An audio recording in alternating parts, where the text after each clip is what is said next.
What's up? We are back with episode number, you guys ready? 264. 4? Oh, 264. And we have a special guest with us today, which we will get to shortly, but his name is Logan. And but we're going to do our normal opening crap. We talk about BS and we do our very cool graphics for our Pick of the what's week. that thing called? The picks of the week and everything. But let's start off with Steve. Steve, you got anything you want to say, show? So tickets go on sale tomorrow for the next Judas Priest tour. I don't know if you guys saw that. It's Judas Priest, Corrosion of Conformity is the opener, and Alice Cooper. Yeah. So if you guys want the pre-sale code, it's DANCE, all in capital letters. So if you guys want to get the pre-sale tomorrow, I got the email about an hour ago, so I'll be logging in tomorrow at noon to get tickets. Very nice. So that's all I got. Can't wait to see COC again. Alice Cooper's always great in concert. So who's the headliner, Priest or Priest? Well, as of right now, you never know with them though, because when I saw them a few years ago, they were listed as a headliner, and they were like rotating between them and Saxon. Was it Deep Purple? I believe. So. Yeah, I saw him with Saxon a few years ago. I was 16 again and headbanging the whole time, having a great time. Playing air guitar. I didn't care who was watching me. Yeah. My wife was there. She was just laughing at me. Well, the pre-shows too are cool because a lot of, you see a lot of people bringing their kids and their grandkids too. So it Priest, for some reason, is a family affair with other bands, So it's always kind of fun. Right on. Well, I want to show a couple of records real quick. Just I got a couple of cool 7-inch singles that one I've never seen before. This is a promo single from Italy, and it's got Yngwie Malmsteen on one side and Stryper on the other side. Boy, that's a bizarre tandem. And it was apparently a jukebox single because there's the jukebox slip on it and everything. That makes no sense. But yeah, you got The Way from Stryper, which is a really heavy song from them. And You Don't Remember, I'll Never Forget from Yngwie on the beat on the other side. So were they on the same? They were. I guess they were if they were on there. Yeah, Polygram in Europe. So. And then this is one I've been searching for a while, but this is the Brock's Helm. Nice. Brock's Helm original 2-song single, Time of the Dark and Ghost Story. So, and then of course we were talking about this one before we got online, but I haven't even popped mine open yet. But of course you all know I'm a Lizzie fanatic, so I'm looking forward to it. But this is an interesting concept, I guess.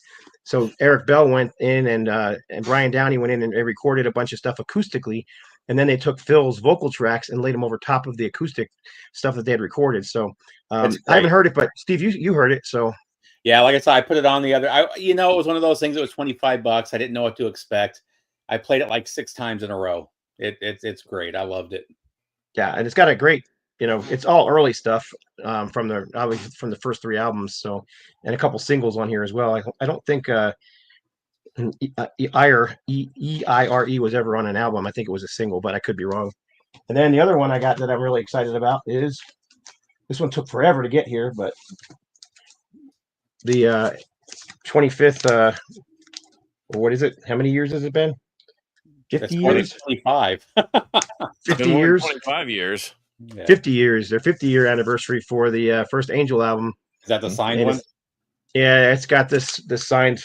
I don't know. It's not a 12x12 album flat, but yeah, I mean it's signed by the 4 remaining members. Obviously, the original bass player had passed away. So, but yeah, it's kind of cool. Greg Giuffria signed a lot of them. Like mine's signed down here by Greg.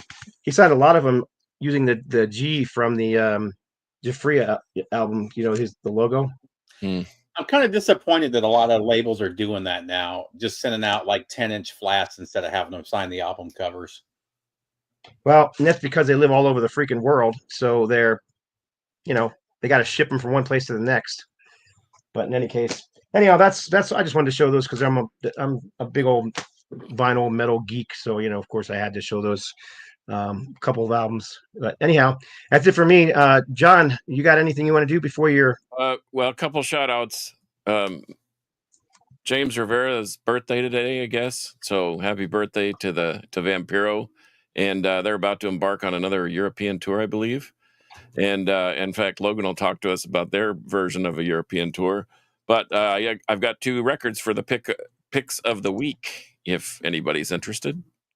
Yeah. Also, we forgot to mention that just yesterday, well, it was announced yesterday that Judas Priest's drummer, Les Binks, passed away. Yeah, I forgot about that. Oh Yeah, that's terrible news. I thought he was exceptional, but he was a beast. He was awesome for a long time. Though he's had health issues for quite a while. Yeah. He was supposed to record with KK Downing, Priest, but it never happened because of his health issues. Yeah. Well, but our good buddy Sean Elg sat in, and it's been a able-bodied replacement. But anyway, you can do your POWs now. POW pick of the week. So we're professionals. Logan, that's our professional graphic. Yeah, we need a guy like you that has some sense about the computer. But anyway, what we do every week is I pick a rock record and a metal record that every metalhead needs in their collection. And so, in lieu of today, and the fact that Logan's going to tell us about his new gig, or at least temporarily, there are two things that every metalhead needs in his collection. This is the rock record. This is Liquid Sound Company. This is John Perez and a band of merry men doing kind of psychedelic rock with Beatle-like harmonies at times. And this is really, really good. And not just because John's my friend and I did the album cover, but because it's really, really good. And without further ado, my never-ending long want list, it's on there. Yeah. Well, and if you need copies, I can get copies. So, and this is my metal pick of the week. Solitude Eternus Alone. It's their last full length. And wow, is this ever... This hits on a bunch of different levels. And John and I have had extensive conversation about it. And I know Logan will be playing some of the songs off this record. And he can tell us about that here in a minute. But anyway, if you can find a vinyl copy, find it. If you can find a CD copy, get the Metal Mind version. It's a Polish label, and it has a bonus track, which may be the best Solitude Eternus song ever written. But anyway, so Liquid Sound Company and Solitude Eternus Alone. Those are my picks of the week. And without further ado, let's get into it, because I know that somebody has to practice tonight. So welcome, Logan Coughran. He's a local DFW drummer extraordinaire, and I'm just going to let him kind of talk about his beginnings in drumming, who his influences were, maybe some of his favorite records and music, and some of the bands that he's played for. And feel free to announce what's happening here in the next few weeks with you. Yeah.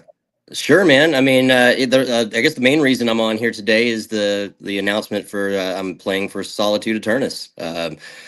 I got that gig about 6 to 8 weeks ago, something like that. So this is fairly new to me, and it's been a lot of material that I've had to learn. We're heading to Germany next Thursday on the 24th, and we play on the 26th at the Keep It True Festival. I'm very, very excited about it. We're headlining that. It's a completely sold out festival, so it should be just absolutely killer. So yeah, I'm really, really, really pumped about it. The way that I got that gig is just the fact that one of my best friends is Lyle Blackburn, who plays bass in Solitude Eternus.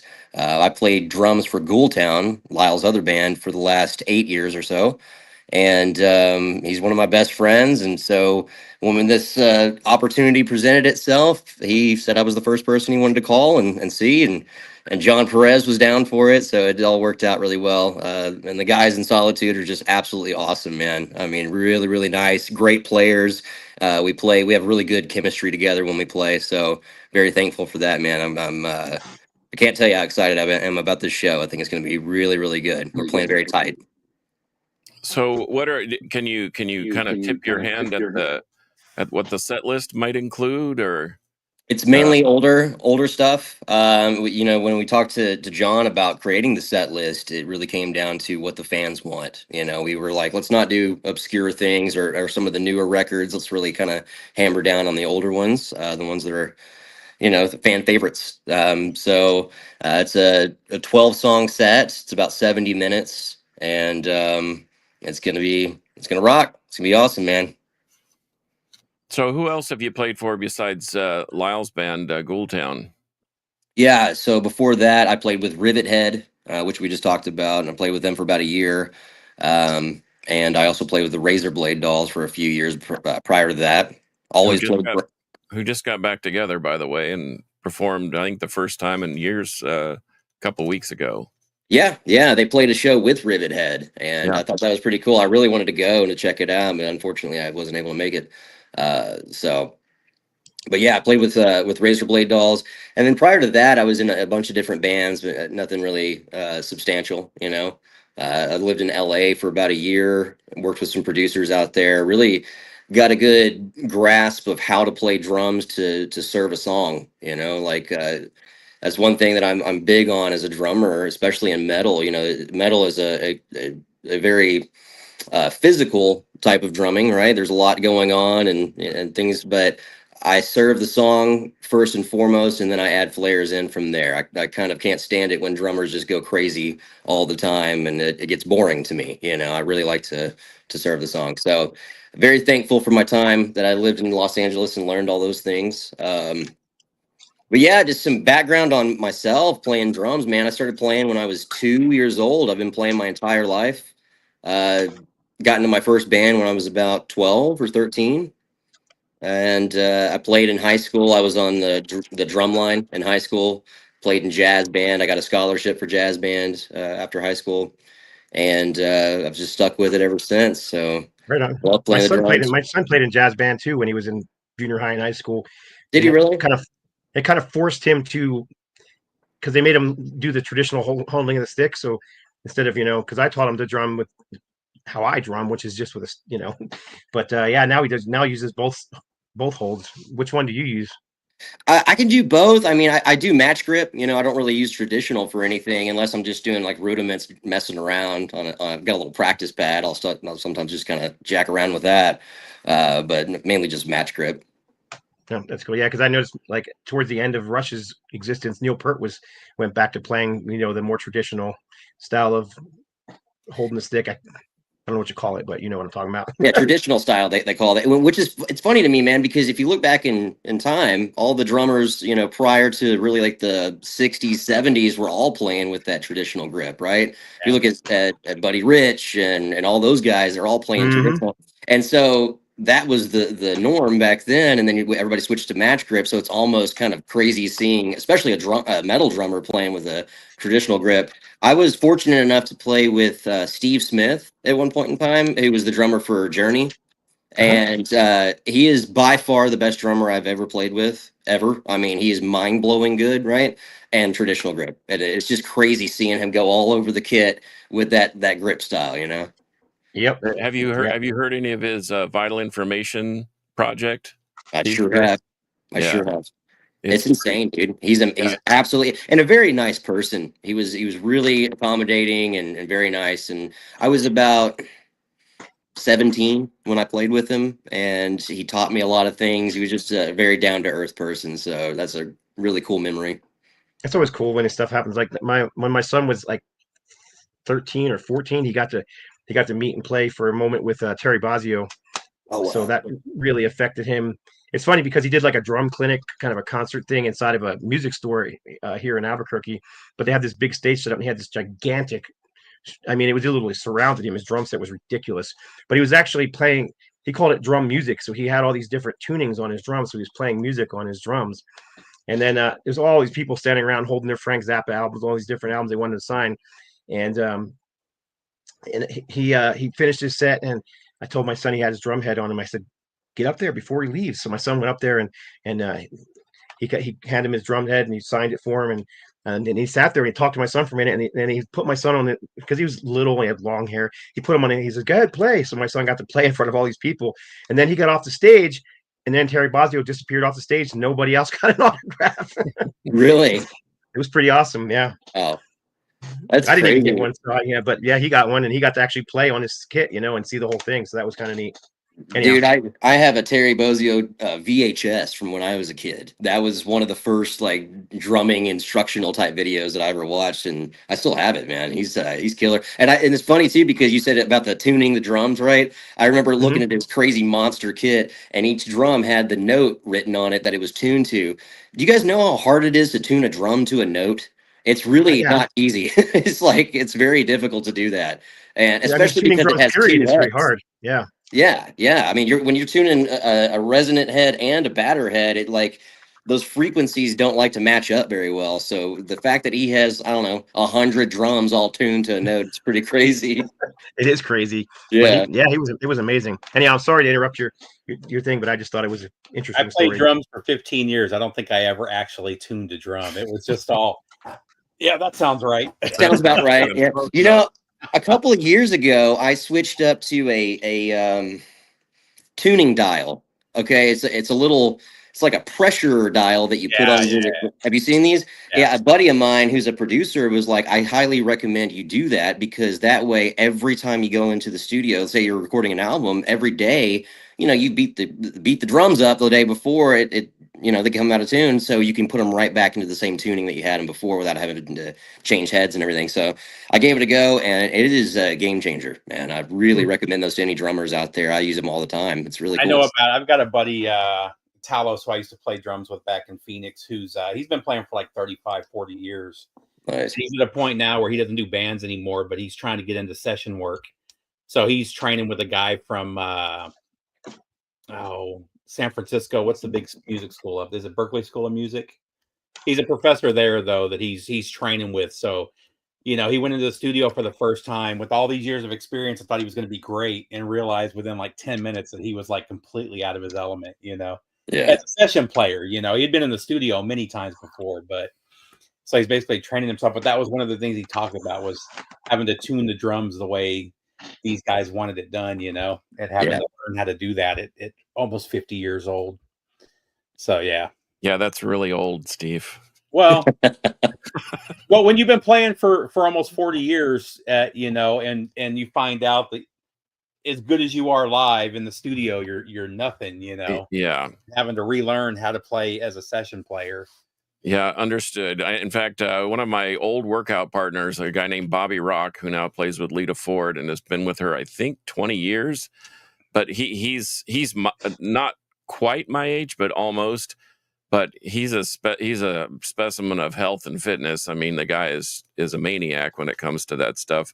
But he does something similar to Terry Bozzio. He has letters on his drum, and he lets people just throw out letters to him, and he hits each letter and forms a song. But yeah, to your point, Logan, the playing the drums is a very physical instrument, and so I have this thing about triggers, and I know that they're important to recording, and but you can always tell the difference or feel the difference, I think, when you see a player that doesn't use them on the regular, like say Lombardo.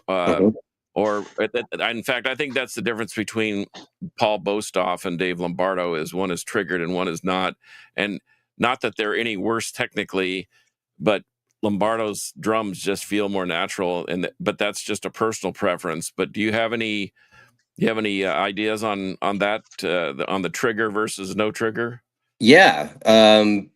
I have triggers. I have a drum module that I use for the triggers. I rarely use it. So it's a really good reference point when you talk about Lombardo, who is one of my all-time biggest influences.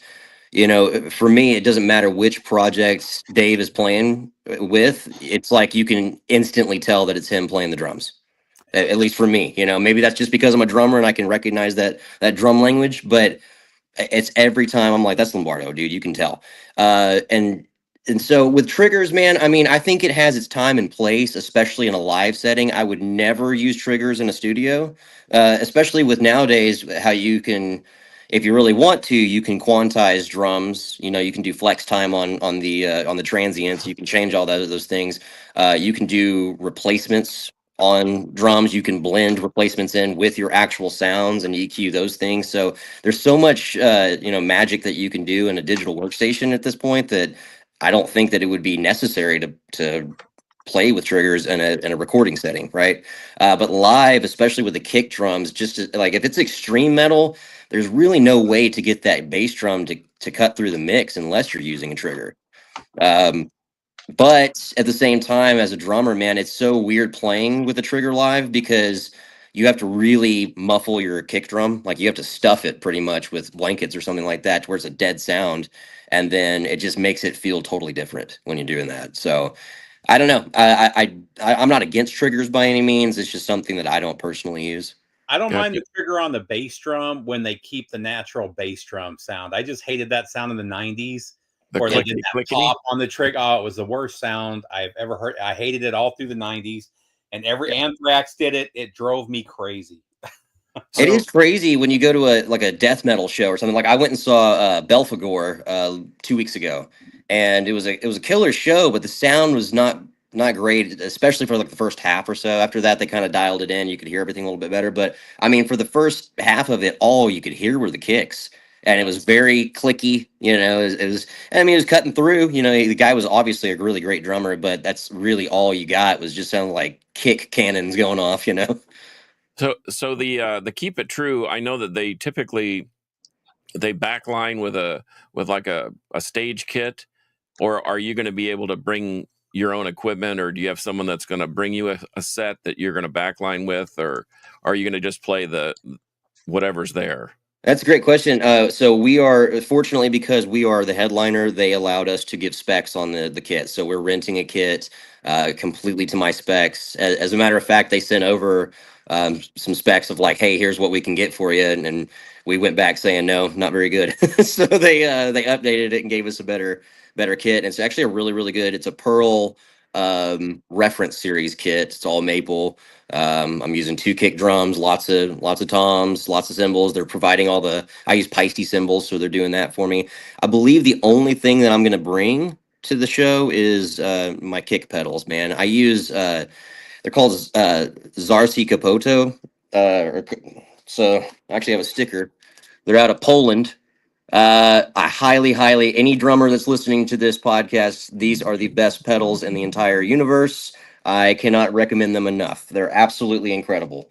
And they're hard to get here in the States. I had to buy mine off of Reverb. They were a used, used pedals, but they looked brand new when I got them. They're absolutely amazing. But anyways, so I'm going to take those and use those at the show, but everything else will be rented and backlined. So are those pedals? Were they chain drive? Are they? I had a pair of leather straps on my first pair of Pearl pedals. Nice.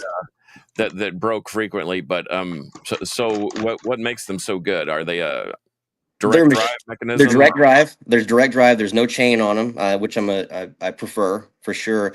Are you guys familiar with the Axis longboards? Mm-hmm. Okay, they're very similar to that. Or Trick makes a pedal that's real similar to that as well. A little bit fatter, like wider, right, and a little bit longer. So just gives you a little more playing field on there. They're extremely smooth. I've played so many pedals at this point, mainly DWs. I use the DW, the 5000, the 9000s. Yeah, I used the 5000s for like 10 years. I used to break. I used to get I had a Pearl President and then a Tama Superstar, and every factory pedal I ever bought, I broke right down the fucking middle of it.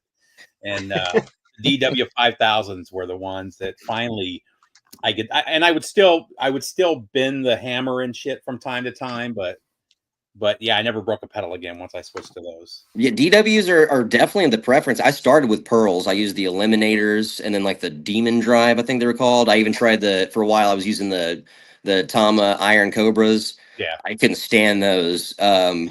And then when I switched to DWs, the 5000s were pretty good. The 9000s were an upgrade. And then I switched up to the machine driven ones, the direct drives after that. I still have those and I use those for rehearsals and things. But these, I'm telling you, man, these ones from Poland, it is like a night and day difference how much better they are. What do you think about these new double tap?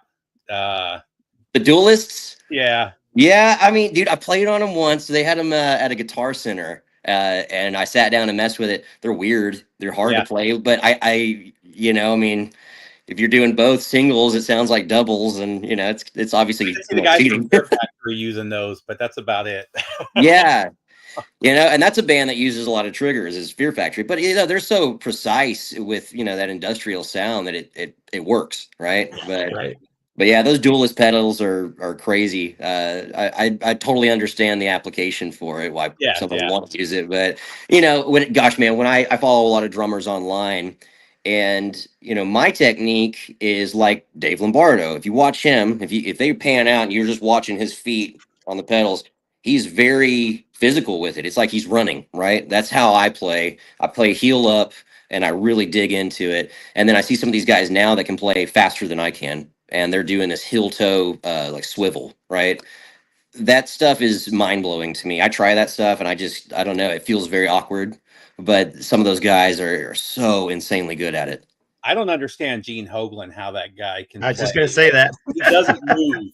And I've seen him play live 100 times, and you barely see him moving. It's because he grew up, or he came up under Lombardo, so you would think he would be the real physical player, but man, he barely. It's amazing.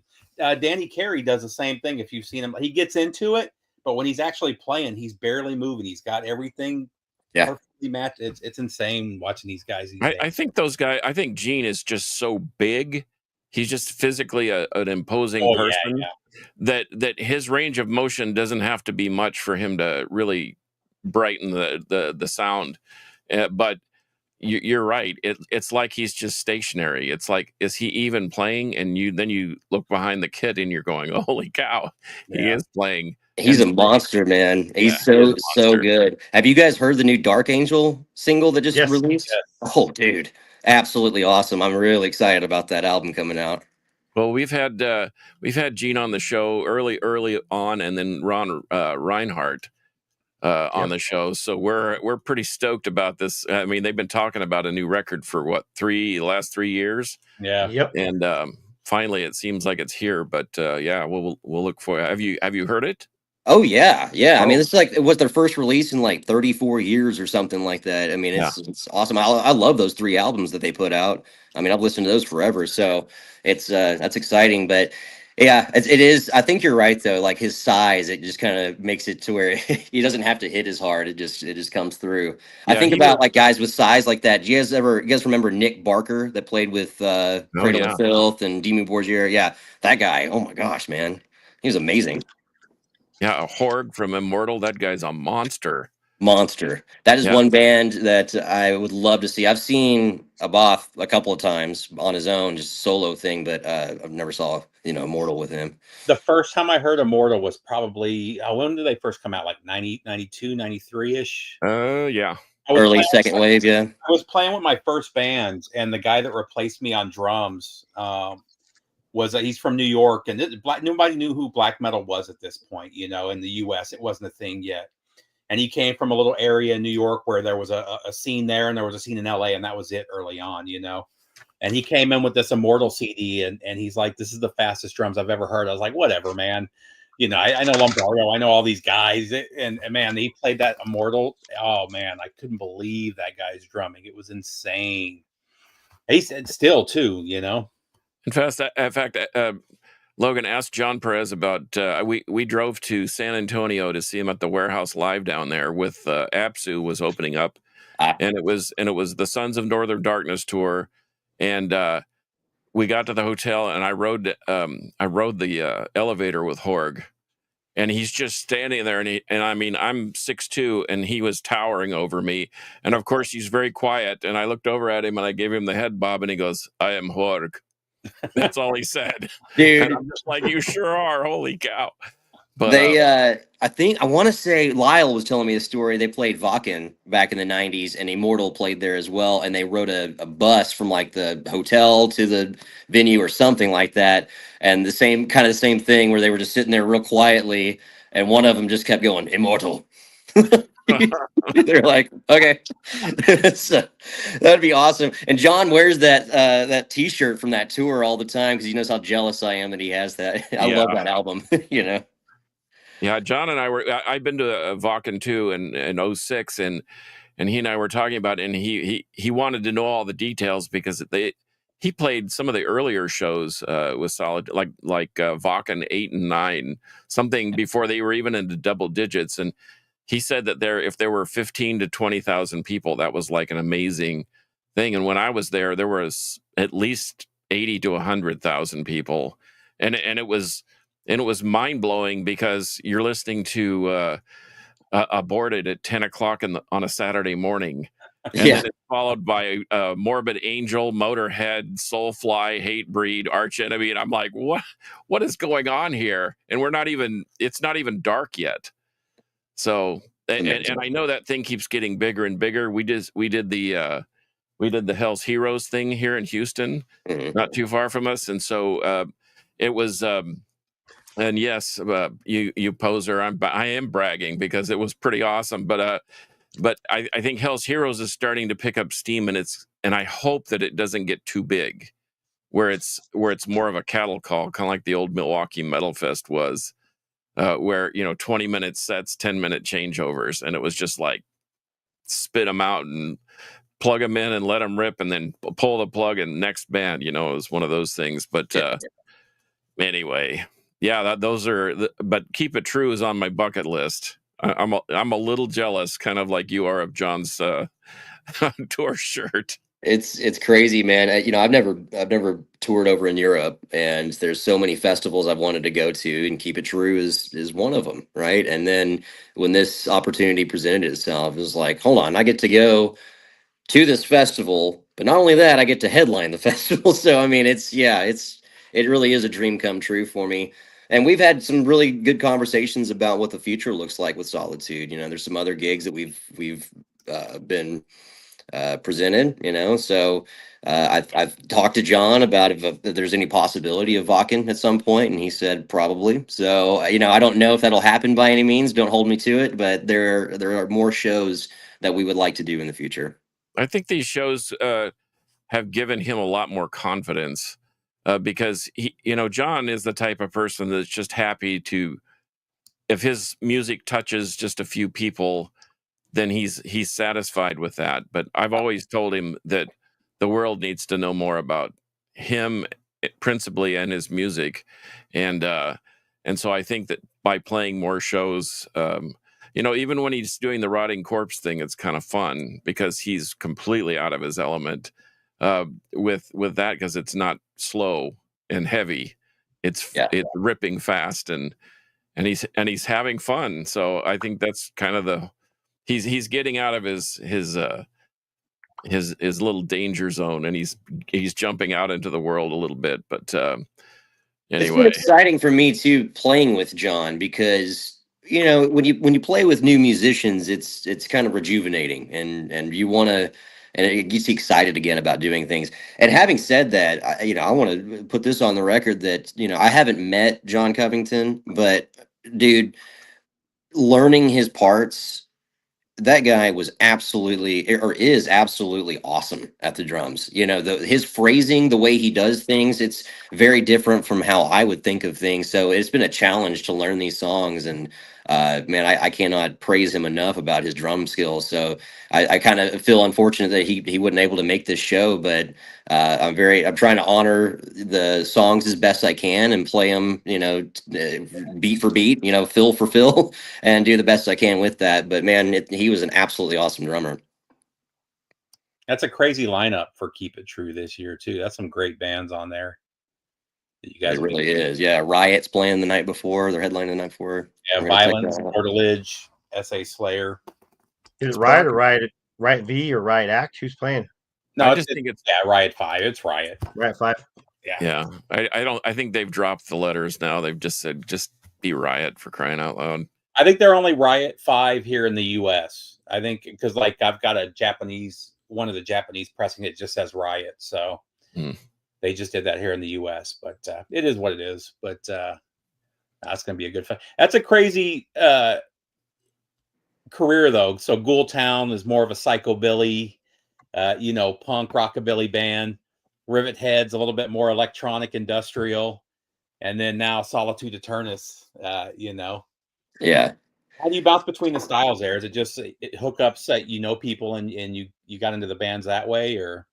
Yeah, so Razorblade Dolls was my first kind of bigger band gig in DFW. They posted something online. I'd actually seen them play a couple of times. And funny enough, I didn't sounds kind of bad, but I didn't really think their drummer was very good. And so I liked the band. I was really into that kind of music. And so I sent them a message, I think on Facebook, and just said, hey, I think I could play drums better.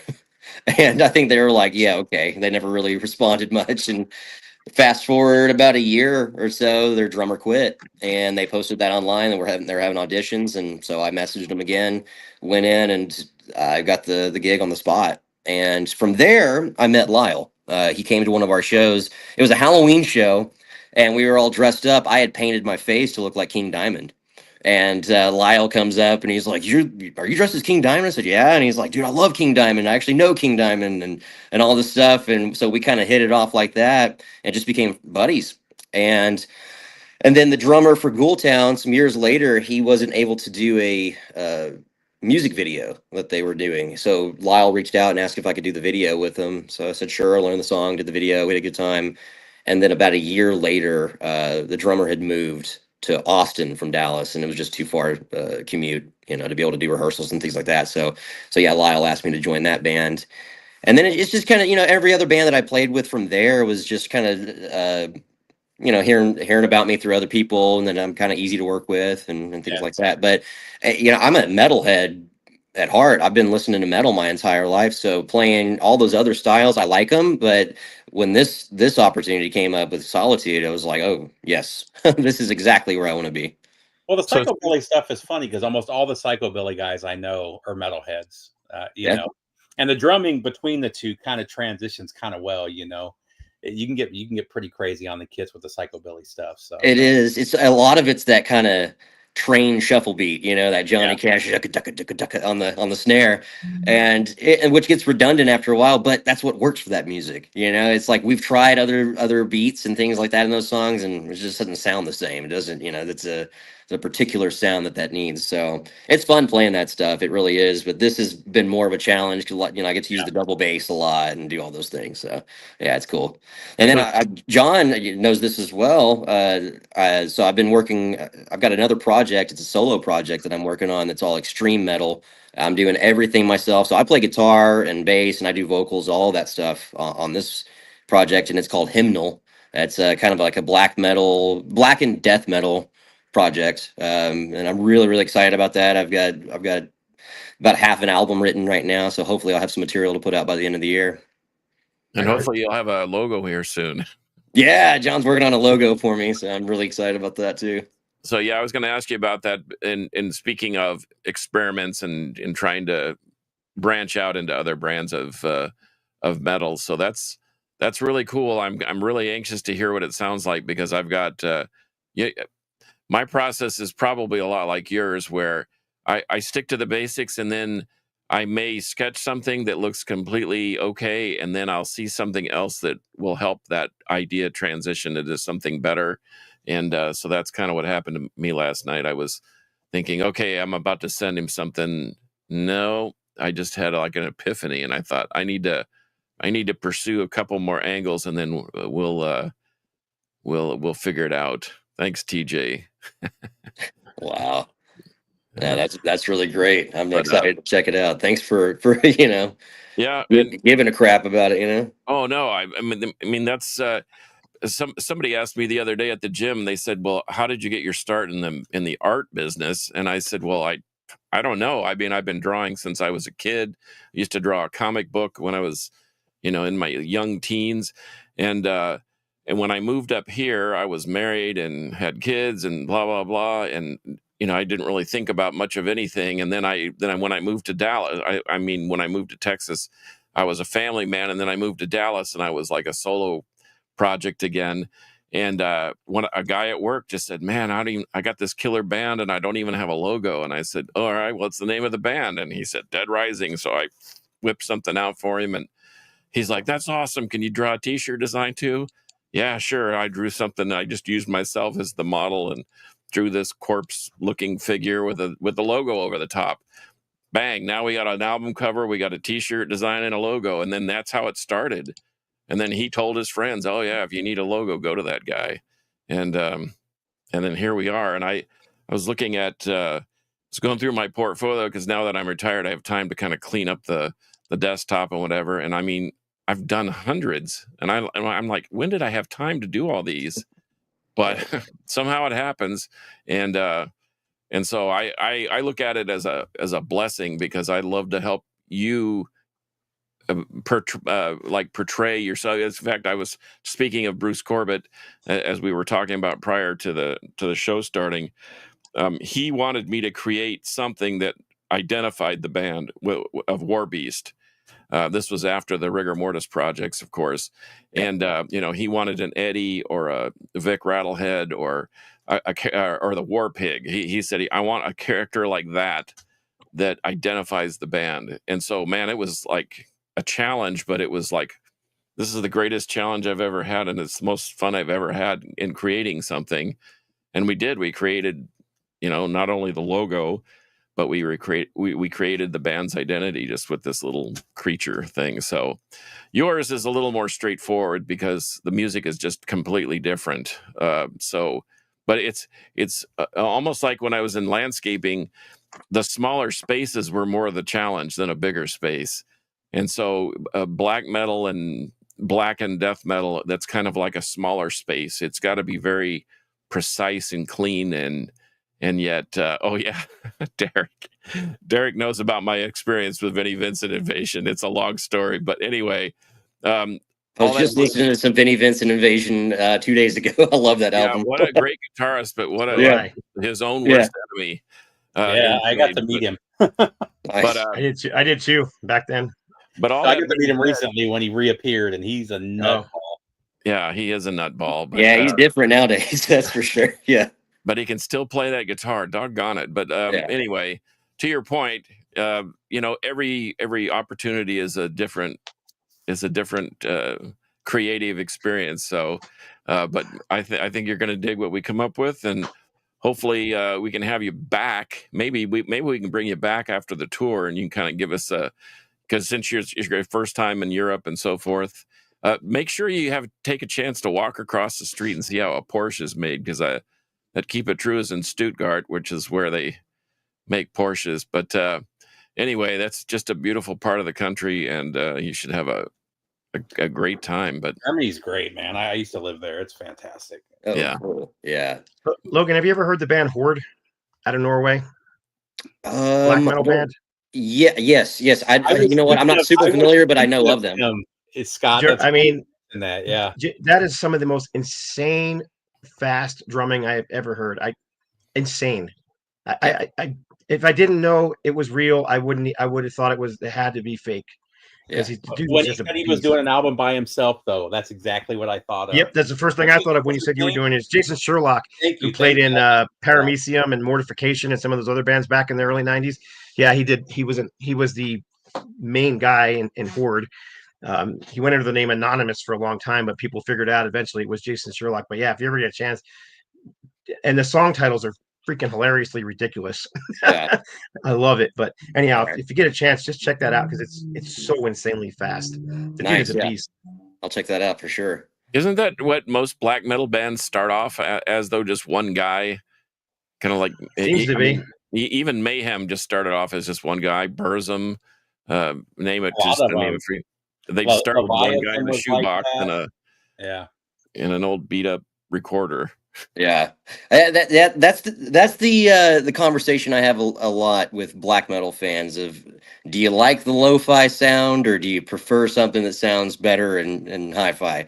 I can't tell sometimes what I like. Like my favorite black metal band of all time is Dark Throne, and some of those albums sound horrible. They really do, but there's something awesome about it at the same time. And then there's some newer black metal albums that are coming out that sound pristine. Sonically they just sound amazing.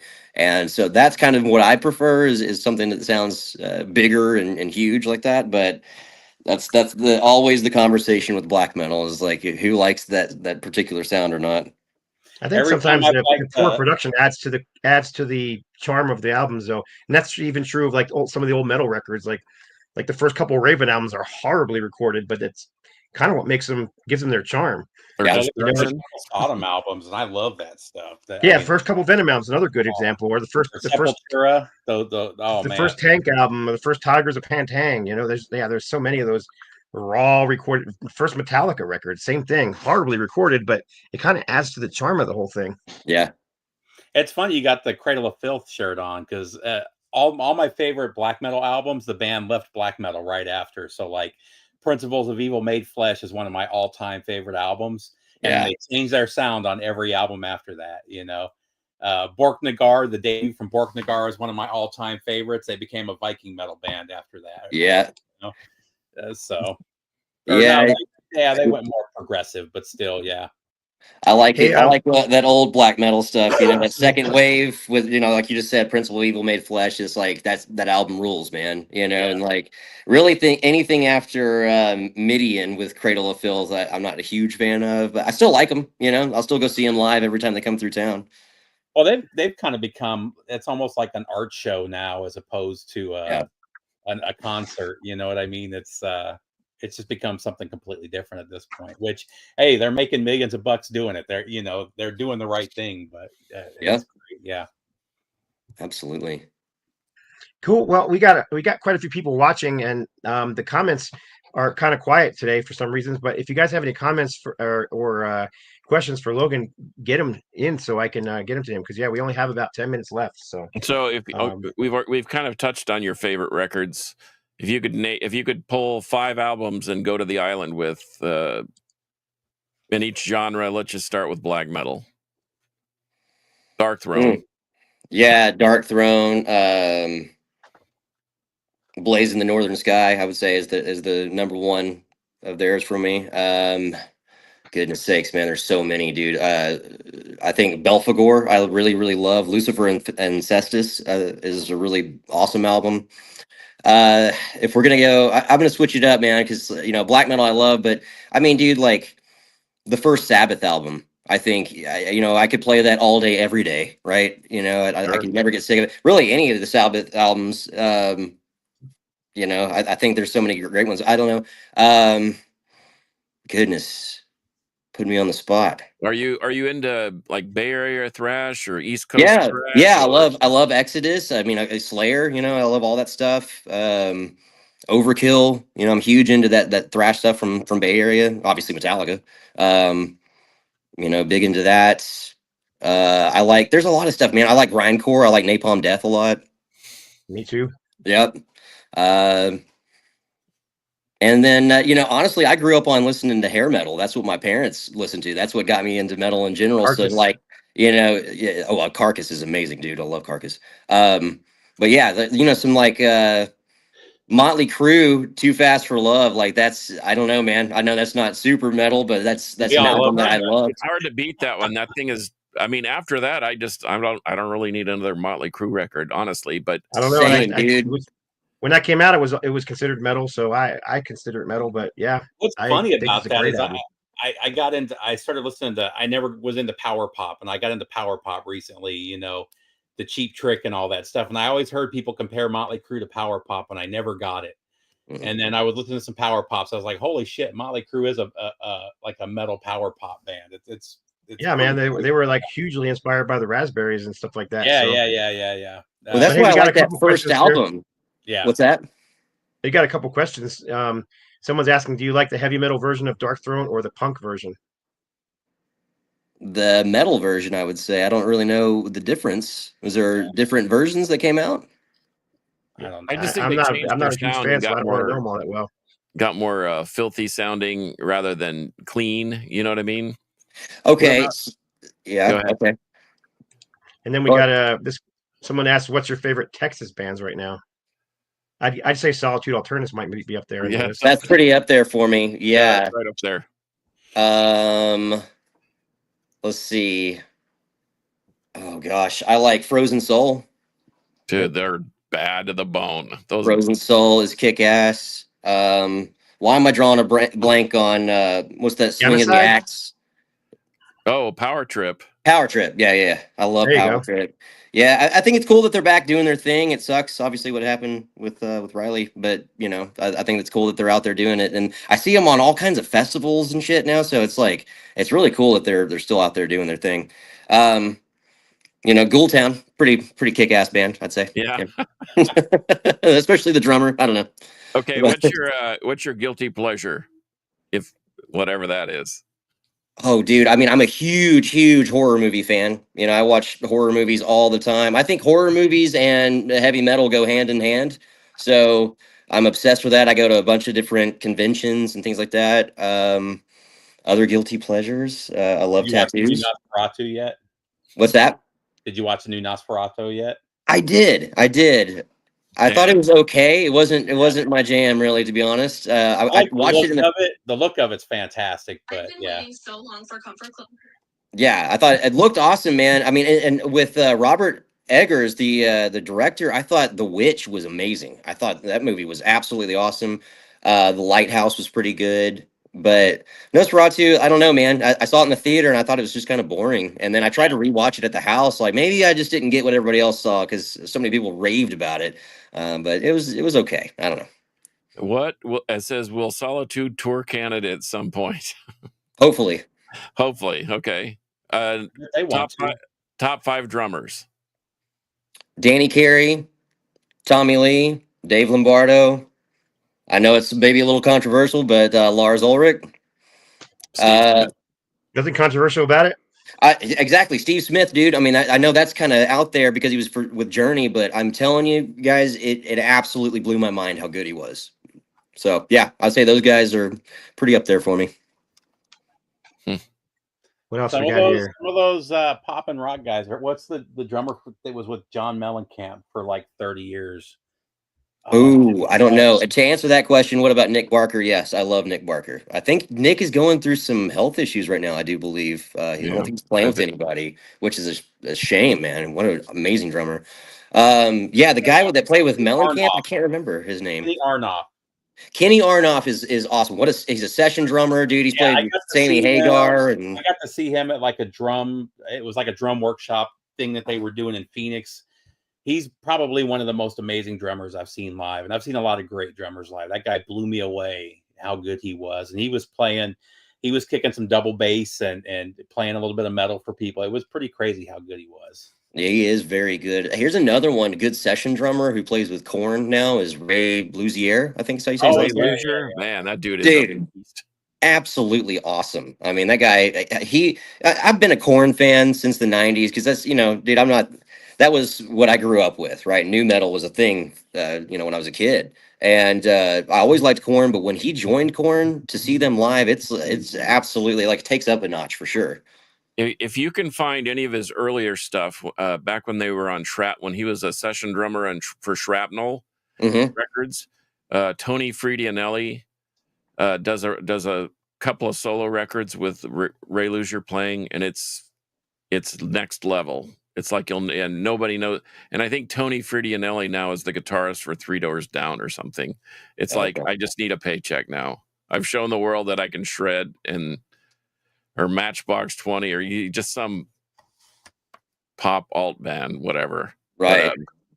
But anyway, yeah, look up his back catalog and see if you can find, because I have some of his solo stuff and man, it's just blistering, the drumming, because I play drums too, and I should play again because he does the KXM stuff too with George Lynch and that's Lynch and Pinnock, right? Scott, KXM. Mm-hmm. Yeah. Oh man, that stuff's fantastic too. Him, Doug Pinnock, and George Lynch. Yeah, King's X is one of my favorite bands. I love King's X. King's X is awesome.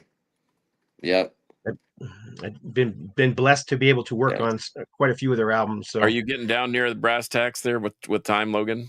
Because I know I'm gonna have to bail out of here. Yeah, I just wanted to say I just thought of one other drummer that I have to throw out there who is huge inspiration for me. I've seen him live countless times, but Scott Travis, the dude. Okay. I'm a huge Priest fan. I just think that guy is absolutely awesome, man. What he did with Painkillers, like it kind of changed drumming for me once I heard that. Yeah. Changed drumming for a lot of people, not just you. And I guess that's a kind of a befitting way to end the show, since we're kind of sending out an ode to Les Binks. That Scott Travis would be one of your favorites too. But Les was awesome too. He did 3 albums with Priest. He did with Stained Glass and then Hellbent for Leather, I think. Yeah. Ken Mary. Here we go. Yeah. Ken Mary, that guy's a beast too. Amazing drummer. He, The yeah, one he's for me, we're- the one we're- for me that really changed it was Nick Menza. Man, when I saw that guy live for the first time in like '91, oh, I didn't get any better than that. I mean, I wanted his kit. He was the first one I saw with the cage. Yeah, the cage. Yeah. Cage. Man. Dude, speaking of, I went and saw Marty Friedman about a month ago in Dallas. It was the first time I'd seen him, and gosh, I wish I could have seen Megadeth back in the day with Menza and Friedman on guitar, dude. We talked about that. We had one of the guys from Flotsam last week, and I got to see Flotsam and Jetsam and Megadeth and Korn on the. They were all on the same show, and Fear Factory. Okay. And man, that was some of the best drumming that night. It was so good seeing him. Yeah, I saw that lineup with Machine Head opening up. Yeah. It's awesome, man. All right, well, let me see if there are any more important comments here. Derek Somebody asked about Roddy, Jerry Spencer. Mary, The dude from Five Finger Death Punch? Not so much on them. I do like Derek Roddy a lot. Ken Mary. Yeah, Ken Mary's Mary. he's just fantastic. I mean, I saw him with Flotsam, gosh, what, 2-3 months ago, something like that. And he reminded me a lot of Gene Hoglan, the way he played, because he was just, his body just didn't move, but his arms were like just everywhere. You're like, what the hell is he doing? What's I the saw kid him from with Raven, CJSF Scott? with- We always with forget Chastain. about him, but what's the kid from Raven? Hmm. Do you remember? Oh, the new guy? Yeah. Not that he's new anymore. Oh, he's so good. He used to play for Fear Factory. He was the touring drummer for Fear Factory too. But man, Mike Heller. Mike Heller. oh man, Oh, that yeah. guy's great too. Yeah. Yep. All right. Well, we got to stop so we can get him off so we can get to his practice. So, Yeah. and we're at an hour anyhow. So, we'll cut it short. We really appreciated having you on. Yeah, it was fun. It was like, this is how it always is. We just talk metal. It doesn't always have to be everything, where you have to talk the entire time. We just sharing stories, a bunch of metalheads sitting around a table talking metal. I like it, So, man. Yeah. And it's if fun. you're in So, Germany in 10 days, go and check him out. Yes, please come to the show. Yeah, we'll have a good time. We've got some listeners. we over do there. have Germans listening to us. Yeah. So, Nice. yeah, but yeah, we're getting a lot of comments saying thanks. So, anyhow, so for episode number 264. Oh, you know what I forgot to do? You forgot to tell everybody where to find us. Where can we? Yeah, find you can find. Where can we find you, Logan? Yeah, where can we find? I'm on Facebook and Instagram. So on Facebook, just Logan Coughran. Same thing on Instagram. Right on. Yeah, please follow me on there. I'm going to be posting a lot more content going forward. That's a big focus. I'm going to be doing some drum covers and things like that. I'm going to throw out there, but really going to try and hit it hard and put some heavy shit out there, guys. And we're going to make Hymnal the next level. Yes, I'm very excited about Hymnal. I've been working on this material for quite some time. I think people are going to dig the shit out of it. So yeah, very excited. On. Yeah. Well, you can find Steve at Harmless Rebel 868 on YouTube. You can find John at a bunch of different places, but you can find him on Instagram at Carcass John Art. He also does a radio show on 128 DB Rock. The Crypt. He actually does several radio shows. A second hour called the Alter Ego. So you can find me on No Life at No Life to Metal on Instagram, or just go to my YouTube channel, which is No Life to Metal as well. So yeah, that's it. We definitely, like I said, we appreciate having you on, and we always end the show with the same old thing. We always say metal will prevail and throw up the horns and act like a bunch of idiots, and then I leave everybody hanging because we're professionals. But yeah, so for episode number 264, you know how we do it. Metal will prevail. And this is where I leave you all hanging, making silly faces, and that kind of fun stuff.